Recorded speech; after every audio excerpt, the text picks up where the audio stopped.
Vieira e hoje vim falar sobre o tropo das vampiras sáficas. Muita gente vai chamar esse tropo de tropo das vampiras lésbicas, mas como nos filmes não necessariamente, essas vampiras são lésbicas, eu acho que vampiras sáficas é um termo que funciona melhor e que de fato explica o que são essas mulheres. Elas têm relacionamentos sáficos, elas desejam outras mulheres, mas não necessariamente elas são lésbicas. Algumas são, mas nem todas. Então, acho importante a gente, distinguir isso aqui. E antes da gente falar mais sobre esse tropo narrativo, se você gosta do meu conteúdo, não esquece de dar uma olhada no meu Apoia-se. Se você puder apoiar, vai ajudar demais o canal, vai ajudar demais para que eu possa fazer, mais vídeos sobre temas interessantes, importantes e que levam um grande tempo de pesquisa. Enfim, vocês ajudam muito na produção do canal se vocês contribuem com ele. Então é isso, se você puder, muito obrigada. E se não puder, não esquece de divulgar esse vídeo para que ele chegue ao número maior de pessoas, tá? Mas vamos lá, As vampiras sáficas. Quando a gente pensa no gênero do horror, ele sempre trouxe, elementos relacionados à comunidade LGBTQIA+, assim. Ele trouxe elementos queer, digamos assim. Esse é um termo que algumas pessoas gostam de usar, outras não, mas eu tô usando ele aqui porque eu acho que ele traz essa ideia de termo guarda-chuva, quando a gente pensa na comunidade. E o cinema, ele sempre trouxe esses elementos. E, na verdade, o gênero de horror, ele sempre trouxe isso. Não apenas no cinema, mas na sua literatura também. E um dos primeiros lugares onde a gente pôde ver, digamos que quase o nascimento desse tropo narrativo foi na novela Carmila, do Sheridan Le Fanu, ou Le Fanu, eu realmente não sei, mas enfim, Em Carmila, essa novela de 1872, a gente tem meio que esse nascimento, essa criação quase desse tropo narrativo, porque Carmila influenciou demais as histórias de vampiras sáficas que a gente vê até hoje, na verdade. Na novela, a gente tem a história de uma jovem que vive bastante reclusa dentro da sua casa e um dia ela acaba conhecendo Carmila, que é uma jovem que sofre um acidente pela redondeza e se hospeda no seu lar, no castelo ali que ela vive. As duas acabam se envolvendo, existe um envolvimento romântico entre elas, só que o que acontece é que, a menina é uma presa da Carmila, que é uma vampira, só que, de fato, elas têm um envolvimento emocional, existe um desejo de verdade ali. A Carmila não quer apenas sugar o sangue, da jovem. Então, existe, de fato, um sentimento, um desejo, uma atração ali. E com isso, o Le Fanu, ele cria uma personagem que se torna a base para basicamente todas as outras vampiras que vieram em sequência. Infelizmente, muitas com traços misóginos na sua representação, E em outros casos, com bastante homofobia, porque muitos filmes, muitas histórias trazendo vampiras sáficas colocam o desejo entre pessoas do mesmo gênero como algo perigoso, algo problemático.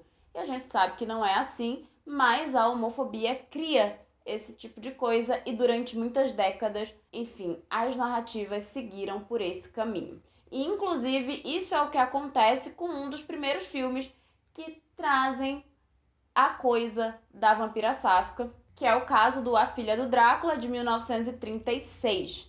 É importante lembrar que o filme é de 1936, ou seja, é um filme que trabalha demais as sutilezas, ele não é exatamente óbvio na sua representação LGBT+, tá? E a personagem interpretada pela Gloria Holden não é exatamente lésbica, mas a representação do seu desejo não heterossexual fica bem clara, tá? Quer dizer, bem clara é questionável porque muitas pessoas assistem esse filme e não conseguem perceber o tom que o filme tem de homoerotismo. Mas, na verdade, o filme tem esse traço de homoerotismo e ele é muito estudado, inclusive, com relação a isso, tá? Só que essa é uma das representações problemáticas. O filme traz essa atração pelo mesmo gênero como um lembrete de que isso é algo problemático. Olá, homofobia. E que é algo perigoso, né, para as pessoas e que faz com que você acabe sendo rejeitado da sociedade, excluído da sociedade e, enfim, traz como algo que você não deve jamais ter dentro de si. Então, assim, problemático. Só que, lembrando, é um filme de 1936, então a gente entende também que era a maneira como a sociedade funcionava naquela época. E aí o filme acaba mostrando a homossexualidade como algo predatório. Além desse filme, a gente começa a ver uma grande proliferação, né, de vampiras sáficas na década de 60 e 70. E principalmente depois, né, do filme The Vampire Lovers, que é, em português, chamado de Carmilla, a Vampira de Karnstein. É o primeiro filme da trilogia dos Karnstein, uma trilogia da produtora da Hammer, que, enfim, fez um grande sucesso, né, e acabou se tornando uma trilogia. E esse filme, ele já vem com traços de erotismo. Na verdade, os filmes ali da década de 60 e principalmente os da década de 70, eles trazem o erotismo de forma muito clara. Esse filme não é um filme explícito, mas você vai ter várias cenas de mulheres tendo envolvimento erótico, sabe? E é muito clara a atração da Carmilla, né, da personagem principal, por mulheres. Apesar de ter alguns momentos em que ela se envolve com homens, fica muito óbvio que ela tá fazendo aquilo única e exclusivamente por manipulação, mas quando ela se envolve com mulheres, dá pra ver o desejo que existe nela. E é muito curioso observar como a Carmilla é uma mulher muito sedutora, mas muito dona de si. Ela sabe muito o que ela quer, o que ela deseja, ela é dona do próprio corpo e da própria sexualidade. E aí é muito curioso que esses filmes, eles tenham essa coisa de sempre tentar destruir o monstro. E eu acho curioso porque eu vi esse filme e eu torço pela Carmilla, gente. Eu nunca quero que ela seja destruída, eu quero que ela saia vitoriosa.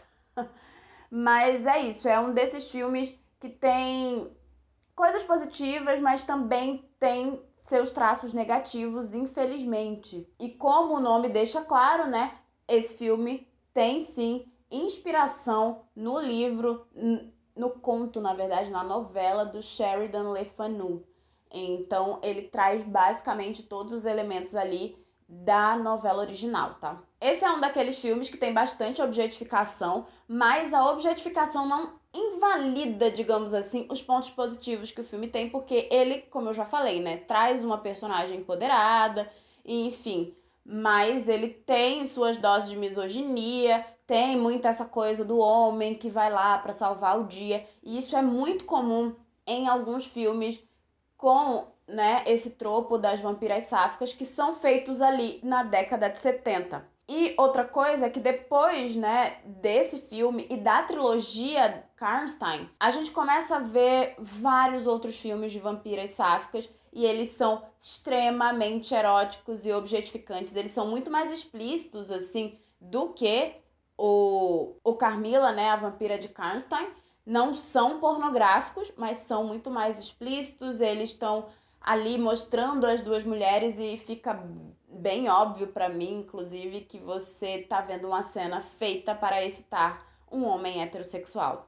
Olá, meio gaze. Mas aí nos filmes da década de 70 tem outra coisa bem curiosa, né? É que apesar desses filmes não serem feministas, alguns deles trazem esses traços da segunda onda do feminismo. Um bom exemplo é o Daughters of the Darkness, de 1971, que traz, né, uma vampira muito poderosa e ela questiona a lógica do casamento heterossexual. E assim, a instituição do casamento, né, que sempre foi uma das pautas da segunda onda do movimento feminista. E aí é muito interessante que você vai ver, né, esse casal recém-casado que tá ali naquele hotel se encontrando com essa mulher e o casamento deles muda completamente a dinâmica, mas assim, eles são recém-casados E é importante frisar que o filme, ele traz violência, né? Ele vai mostrar como homens podem ser violentos com mulheres, inclusive, cuidado, pode ser gatilho para alguém. O filme não é extremamente violento, mas tem 2 cenas que são, né, de violência contra a mulher, e isso pode dar gatilho em alguém. Mas é um filme que traz, né, um pouco desse discurso, assim, do empoderamento feminino. Só que aí é muito curioso porque você tem essa protagonista que meio que seria alguém para libertar a mulher que tá ali naquele casamento problemático, mas ela também trata essa mulher como uma presa. Então é uma faca de 2 gumes, mas enfim, o filme se desenrola muito bem, tem um final interessante, vale a pena dar uma olhada se você quer ver mais, né, uma maneira diferenciada de mostrar narrativas de vampiras sáficas. Na década de 80, a gente vai ter uma diminuição desse tipo de filme, mas tem um exemplo muito interessante, que é o Fome de Viver, que vai trazer uma vampira claramente bissexual, e é muito legal como o filme ele trabalha isso tudo, né?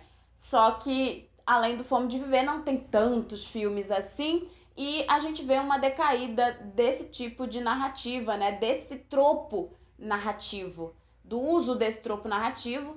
E aí, depois ali, no início da década de 2000, a gente vê bastante isso de volta, só que de uma maneira extremamente objetificada. Não é nem como na década de 70, sabe?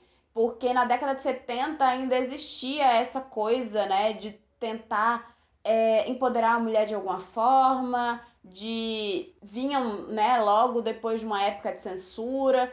Não, nos anos 2000 é só mulheres se pegando para que homens héteros achem bonito. Então, os filmes são absurdamente objetificantes e extremamente problemáticos. E, enfim, nunca é sobre o prazer da mulher, é sobre o prazer do homem assistindo a pegação. Só que aí a gente chega em 2010, né, aí no início dos anos 2010, e a gente vê uma reformulação desse tropo narrativo. A gente começa a ver vampiras, né, sáficas que têm histórias próprias e que trazem empoderamento feminino, e a gente tá vendo isso sendo construído. Ao mesmo tempo que a gente vê as sátiras, né, como filmes tipo Caçadores de Vampiras Lésbicas, que é ruim, né? E é problemático, mas ele tá ali pra fazer uma sátira desse tropo que foi tão usado, né, durante tantos anos, e que, assim, os anos 2000 teve toda essa coisa dos vampiros, né? Então eles acabaram trazendo de novo esse tropo narrativo, e a gente vê, de fato, que apesar de existirem as sátiras, os filmes problemáticos, a gente tá numa fase que a gente tem visto novas histórias de vampiras e que elas não existem apenas para a objetificação dos homens. Inclusive, vai ter a série, né, da Netflix, First Kill, e, enfim, ainda não assisti, né? Quando esse vídeo for ao ar, eu ainda não vou ter visto, mas vai trazer, né, essa coisa da vampira sáfica, e eu acredito que vai trazer isso de uma forma mais empoderadora para as mulheres. Então, e eu queria convidar você que assistiu esse vídeo para, caso queira se aprofundar um pouco mais nesse assunto, nesse tropo narrativo e em outros tropos narrativos relacionados ao universo LGBTQIA+, dentro do horror, dá uma olhada no meu aulão que vai acontecer dia 19 de junho, lá na Brava, e é sobre a não heterossexualidade dentro do cinema de horror. A gente vai falar muito sobre vampiras sáficas, mas sobre outros tropos narrativos e outras narrativas LGBTQIA+, dentro do cinema de horror, que é um gênero que tem muita representação, muitas problemáticas, mas a gente vai falar um pouquinho sobre isso.